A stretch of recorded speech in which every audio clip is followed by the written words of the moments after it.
right, I'm going to say it. Helldivers 2 has set a new standard for live service games moving forward. And I mean that. In the same vein that Elden Ring altered public perception on exactly what a AAA game can be and how Baldur's Gate 3 showed how quality and passion could overcome monetization, Helldivers 2 is blazing its own path, and I'm hoping many more will follow in their footsteps. I sat down today to write a review, and I'll be honest with you, I'm not really good at reviews, but this is still a review. But it's more than that. It's a collection of my experiences playing Helldivers 2, looking at the most meaningful parts of that experience, reflecting on that, and seeing what that might mean for games moving forward. So, yet again, my friends, I ask you, for liberty, for managed democracy, lock and load, and let's dive in to Helldivers 2.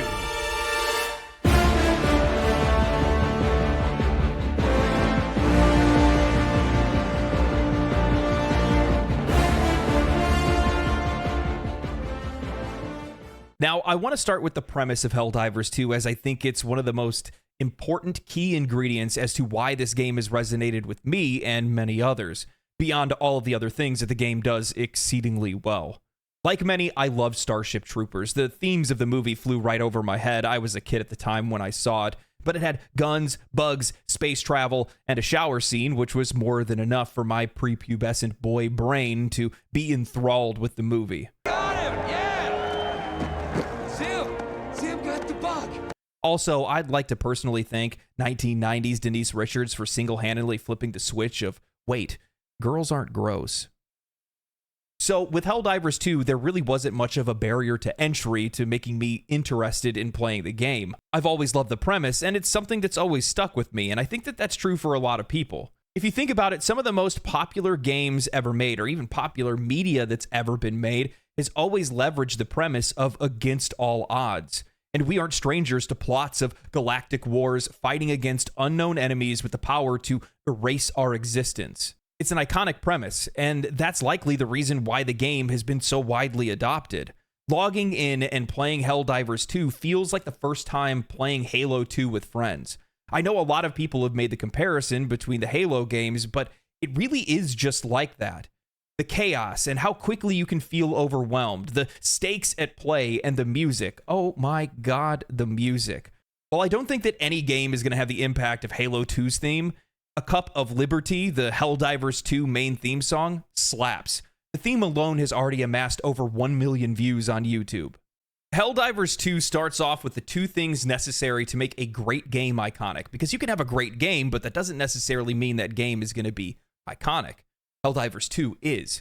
Because if you think back at the most iconic games of all time, well, Mario Brothers, Pokemon, Legend of Zelda, Doom, Final Fantasy, Halo, all of these games have something similar in common, which is a premise that many players, regardless of their background, can get behind, and also a theme song that absolutely hits.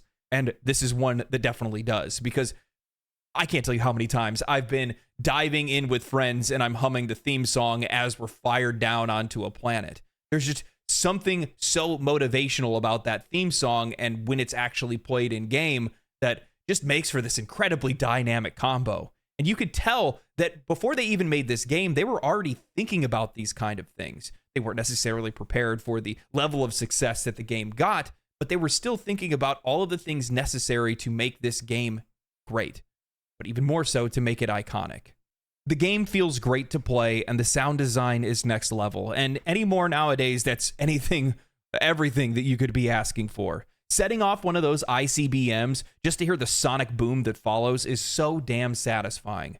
Controls are responsive, weapons feel tactile, enemies respond to damage in a way that you would actually expect them to, and enemy kills are so gratifying no matter how big or small they are, and I think that that's something that's really important, especially in a game that revolves around fighting hordes of enemies.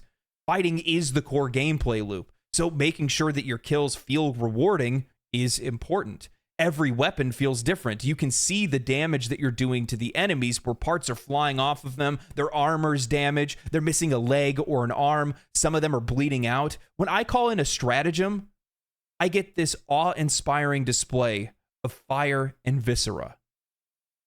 The game reacts in a way that you want it to. The game almost seems like your imagination is on the screen. It's funny that while canonically I am a dispensable drone of Super Earth, I feel like a superhero. Helldivers 2 does an incredible job of giving the player opportunities to have these main character moments. Drawing comparisons back to Halo, I still remember this one moment in a campaign where I knocked a Covenant off of their ghost, dodged a shot from a Wraith, used a rock as a ramp, launched myself into the back of a Scarab, detonated the core, and then drove the ghost off the back as the Scarab blew up in the background.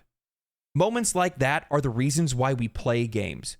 Moments that make us sit back and say, damn, that was fun. Helldivers 2 gives you those moments every single time you drop. Just the other night, I'm playing on a higher difficulty. 3 Bile Titans spawned with a wave of bugs. Spitters are raining fire on us from a distance, depleting our last reinforcements. I'm the only one alive. There was one last clutch of eggs to destroy. I Hail Married a 500-kilogram bomb perfectly into the nest. Mission complete. I make my way for evac, fighting off waves of enemies chasing me as I drain every last round I have into them. I run into a crash site, found some ammo, fire off a few more rounds, got to evac, and successfully escaped. All the while, my teammates are cheering me on. There is nothing more satisfying than playing a game like this. Helldivers 2 does this really good job of making you feel like the main character in a game that you're not the main character. It's these overwhelming odds that you're pitted up against, these massive waves of enemies that you're fighting all at once, but also the overwhelming firepower that you can let loose on a battlefield because your stratagems, your small arms fire, your heavy weapons are destructive, and damn do they feel good to use. But they're limited. You have to pay attention to whether or not you're not reloading properly and tossing half a mag on the ground as you're running away. You have to make sure that you know when and where to use some of your stratagems because even though the game is giving you the tools to be able to do anything that you want, you have to pay attention to when and where you're using that stuff. Otherwise, you're going to leave yourself in a hard spot later on in the game. And it takes a while for you to realize, not really that long, but it takes a while to realize that the strongest thing, the strongest stratagem you have are the 3 other teammates that are on your team. That's 3 times the guns, 3 times the stratagems. And those give way to hero moments that you're playing with other players rather than just the cool things that you pull off by yourself. It's when you turn and look and you see one of your friends getting overwhelmed and there just so happens to be another bug or another horde coming from behind them about to attack them. You jump in, help out, do what you can. You do your part. Those moments are incredible. Those back-to-back moments where we're taking on hordes of enemies together, barely surviving, getting out by the skin of our teeth. It's just so damn rewarding. And it's also leading to an incredibly vibrant and really passionate community around this game. And I can't help but think that this was in Arrowhead's design. And I think that's where the game really shines, teamwork and community building. Helldivers 2 isn't even a month old yet, and the game's subreddit has already amassed over 500,000 members, putting it into the top 1% ranked by size. That's not just because the game is popular, it's because other players want to be in a community of other people that are playing the game. The theme of Helldivers oozes with camaraderie. We aren't playing Call of Duty, which inherently pits us up against real-world beliefs or other countries. We are one people fighting for the survival of mankind. We are brothers and sisters in arms fighting for a common cause. I can't help but think back to when Asmongold reacted to one of my last Helldivers 2 videos, saying that the game reminds us of how beautiful online gaming can be because it has the power to bring us together regardless of where we're from or the backgrounds that we have, which is the aim of a narrative of a game like Helldivers 2. That's how the game is built. It's trying to make sure that everyone from everywhere is playing together. Meta humor turns into this kind of language that starts bridging social gaps. Just like when we used to hear people with World of Warcraft say, "For the Horde," now we're hearing people say, "Sweet liberty," or "Let's spread some managed democracy." This serves as a type of language to make sure that people feel included. When you hear somebody saying something like that, you know that they're one of your people. They are like you. All the memes, compilation videos, and Super Earth-related propaganda support this feeling of community and a common cause. Helldivers 2 is very much a game built from the ground up to be a bastion for collaboration and finding friendship.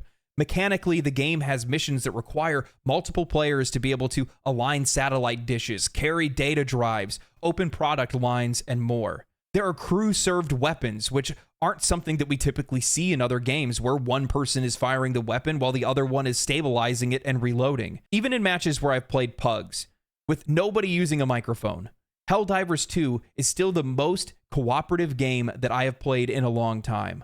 Players pinging the map, pinging enemies, assisting other players, and taking risks to save their teammates. When I reflect on how Helldivers 2 puts teams first, it's no wonder that the CEO has taken a hard stance on not adding PvP to the game.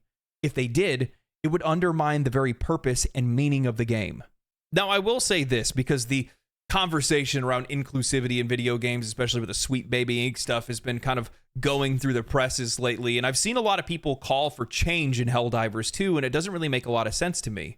People asking for more inclusivity, gendered capes, and things like that in a game where it's not needed because it's already the most inclusive game you could ever play. It's one common people fighting for the greatest cause of all time, the right to exist. There's no more powerful motivator than that. And the AAA industry would likely shy away from a premise of a game like this because they think the satire would be lost on people. Fighting for liberty, fighting for managed democracy. People might not necessarily get that. We've already seen that a few people haven't either, thinking that the game is promoting fascism, but that's just Twitter being Twitter with that. But ironically, the game is already the most inclusive game you could play. There is no skin color, there is no gender, there is no identity other than Helldiver. Speaking of the cause that we're fighting for, recently Arrowhead Studios CEO Johan Pilstead answered questions regarding, well, how we liberate planets, saying, I've seen many Helldivers 2 posts about planet liberation amount. At peak concurrent users, the community is able to liberate high amounts of planets, but as soon as the peak passes, the enemies manage to take the planet back. Each planet is seized constantly. Think HP regen. This means that at low concurrent players, planets lose liberation percentage. It's a push and pull. Any great game has a great story. However, what if that story was told by the players and directed by the developers? That's the question that Arrowhead Studios has set out to answer, and it's one of the greatest narrative choices of our time. I want agency in my games. I want to make an impact, and I want to see the world respond to the things that I do. It's largely one of the reasons why I loved Baldur's Gate 3. The game responded to me and to itself, and it just made the game just that much more engaging to play. Initially, I wasn't sure if I would like the premise where other players' actions could affect my actions and impact the game. I mean, what if they aren't doing what I want to do? And then I realized it's not about me. It's about us. What do we want to do? Johan's post alludes to the idea that we as players can coordinate outside of the game to focus our efforts. And in an interview with PC Gamer, he further revealed that the game has a game master, Joel, who pulls the strings and nudges us in a direction depending on our actions. Reading from the article directly, Pilstead says, we have a lot of systems built into the game where the game master has a lot of control over the play experience. It's something that we're continuously evolving based on what's happening in the game. And as part of the roadmap, there are things that we want to keep secret because we want to surprise and delight. Pilstead also said that Dungeons & Dragons has been a major inspiration for Arrowhead. The studio aims to replicate collaborative, reactive storytelling of tabletop gaming in Helldivers 2, acknowledging the differences between designing a campaign for a small party versus millions of players. It's the same format when you're building that for millions of players. It's just that you can't get as personal with every individual, but you can still do some twists and turns. Arrowhead says it has predictions about how the war will play out and has devised set pieces that it thinks will be significant, but in true tabletop fashion, the story will change based on player behavior.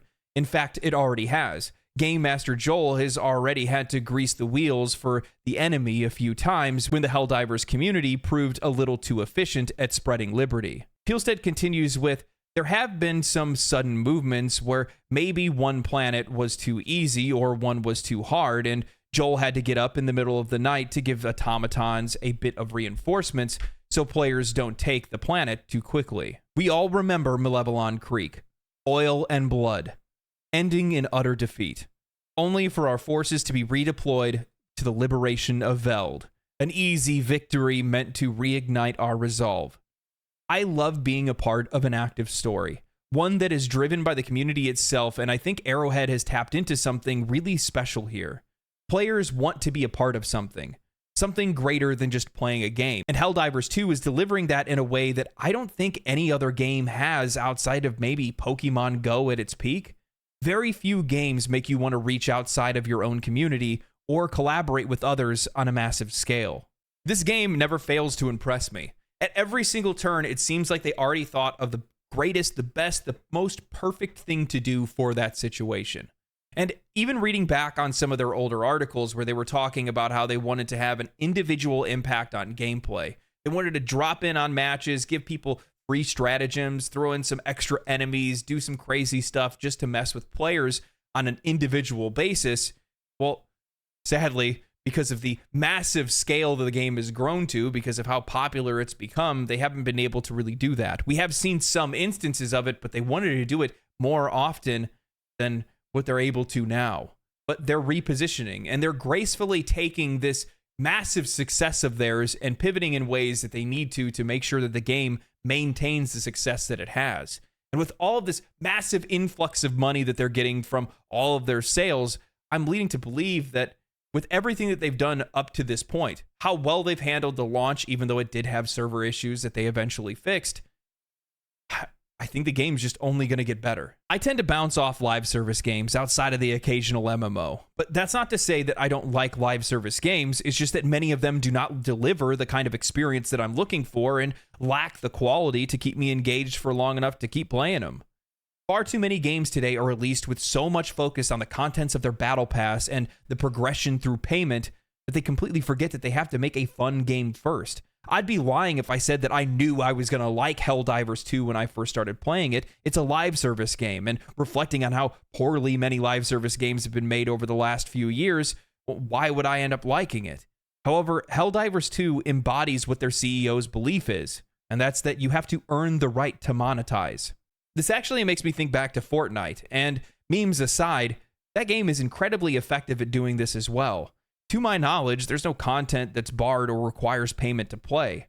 I always found it odd that many studios were trying to make their own Fortnite, but then end up making garbage games that aren't fun and lock the most important things behind paywalls. In Helldivers 2, you earn everything that you need to play the game and unlock content. You can pay for cosmetics, but it's an option. You can easily earn super credits just by playing the game. I haven't felt pressured at all to spend money in Helldivers 2. Heck, there is nothing in the game that's even pushing you towards even going into the cash shop to begin with. No battle pass pop-ups, no discount on currencies, and even if you go into the cash shop, the most you can buy is $20. A stark contrast where in many games today, $20 is the cheapest option that you have. Thanks for buying our $70 game. Would you like to buy $150 worth of in-game currency? I just ended up enjoying Helldivers 2 so much that I upgraded my version of the game. I became a super citizen. Helldivers 2 embodies a lot of great philosophies, ones that are endemic to successful games and studios. It's in the gameplay, the narrative, the community, and its monetization. Hell, it's even in the way the studio runs its business. As the CEO just claimed recently that after their immediate success, they would not overhire just to eventually need to lay off. A practice that has been all too common in the video game industry and we're witnessing the fallout of. Instead of making me feel like I need to spend money, I want to spend money. Helldivers 2 makes me want to spend money because I want to support the game, because I want to support the studio, because I want them to make more games in the future. That's really important. And it's a value proposition that's been lost in the ancient texts. A feature-complete game that isn't begging for my money at every single turn. A game that's not overpriced, doesn't have overpriced things in it, and I can earn everything just by playing the game. Just a foreign concept nowadays. And what's crazy is that while playing this game, I've been reflecting on a lot of my views on AAA games, on live service games, and I don't have a problem with in-game shops. I don't have a problem with live service games. I have a problem with bad games. And games that want to try to gaslight us into believing that the only way that they're going to get better is if we pay them more money. It's the games are too expensive to make anymore. Well, you're the ones that are making them too expensive. You're the ones that are overspending in the first place. The funny thing is that they're not gaslighting us. They're telling the truth. They cannot keep these games afloat if we're not spending money on microtransactions, on battle passes, and overpriced titles and all these different things. The best part about that is we're already voting with our money. Suicide Squad kills the Justice League? Well, that game's not going to survive. Nobody's even playing it right now, and the few people that are definitely not spending enough on microtransactions to keep the game afloat for over a year. What's the other one? Skull and Bones? That one's dead in a year. I would actually put money that game is dead in the water before the end of the year on maintenance mode. Nobody's going to be playing it, and nobody's going to be spending the money on microtransactions. 10 years in development? Oh, man. There's no way you're going to make that money back. I'm voting with my wallet. Helldivers 2 is not a game without flaws. Weapons need balancing, armor isn't calculating damage reduction, stratagems are wildly one-sided at times, and major orders to liberate single planets can leave players without the opportunity to participate or reap any of the rewards. With that said, Helldivers 2 is good at what matters, and it makes it really easy to forget and forgive any issues that the game has. I only ever hyperfixate on issues a game has if the game itself isn't fun to play. Sure, missions can get repetitive and guns aren't balanced, but damn does it feel good to land my pod on top of a Bile Titan, to perfectly land a stratagem and clear a wave of enemies, to extract a mission with a ton of samples, to save my friends from certain death and only moments later for them to kill us all because they brought a mortar to a bug mission. Helldivers 2 is fun, just as simple as that. The moment-to-moment gameplay is addictive and chaotic. You feel like a god 1 minute and you find yourself running and screaming the next. It doesn't beg for more money. Its narrative is constantly evolving. It cares about its players. It actively engages with its community. It adapts to player feedback and has brought a lot of people together. This is what a live service game should be. This is what live service games should strive to be. This is the beauty of online games. I love this game. This is one of the greatest games that I've ever played, especially a game that's co-op. I put it right there in the same rankings as Baldur's Gate 3 or as Elden Ring or as anything else that's been incredibly impactful in the way that I write about games or talk about games or games that I want to make content about or games that I just want to play.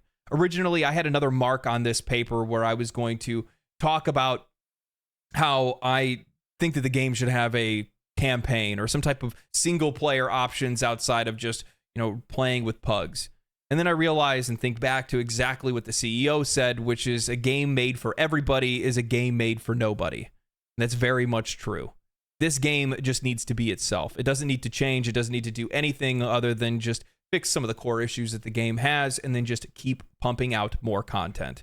And they have plenty of content that's scheduled. I think that this game is going to do incredibly well. I think it's going to thrive, to be honest with you. And it's primed to do so because many live service games are getting stale for a lot of players. A lot of people are looking for a new home. Destiny 2 players have been screaming at the top of their lungs. People are getting tired of Call of Duty. I don't think Fortnite's probably really going to go anywhere, but you guys get where I'm coming with this. This game has kind of hit the sweet spot in the time in which it came out, because people are looking for a new home. They're looking for a new everyday game, and Helldivers 2 looks like it's going to be able to deliver on that. I want this game to succeed. I'm going to continue to make videos about this game, mostly because you guys have encouraged me to do so with all the views, the subscriptions. We just hit over 50,000 subscribers on this channel, which is actually crazy. I started going full-time on YouTube after I lost my job in construction back in December. It was just before Christmas. And I went full-time on YouTube starting January 1st. First 2 months, I gained over 20,000 subscribers. Pretty wild. I thank all of you for that. That's a huge, huge help. You guys have no idea what you've done for me. And I'll probably give some type of update to give you guys more of a peek and understanding on what's going on with my situation. But I really appreciate all the support. And I really appreciate being able to be a part of this game, a part of its community, and continue to talk about the game. So if you want to know what I think about Helldivers 2, it's one of my favorite games of all time, and it's quickly becoming a game that I can't stop playing. So I hope you guys enjoyed the video. I hope you guys enjoyed the review for whatever it is. And if you guys haven't tried Helldivers 2, play it. If you think it's a game that's going to interest you, if you think you have friends that would love to play it as well, get it. It's well worth the money. You'll have an absolute blast playing it. If you can't find people to play with, think about joining my Discord. Link is down in the description. Anyway, that's all I got for the video. If you guys did enjoy this video, think about liking or subscribing to the channel. Drop a comment down below. Think about different things you want to talk or say to me, I guess. Patreon link down in the description. And yeah, that's all I got. Catch me live. Stay cool, stay righteous, stay safe. But most of all, Helldivers. I'll see you in hell. Peace. Family, family, family, family.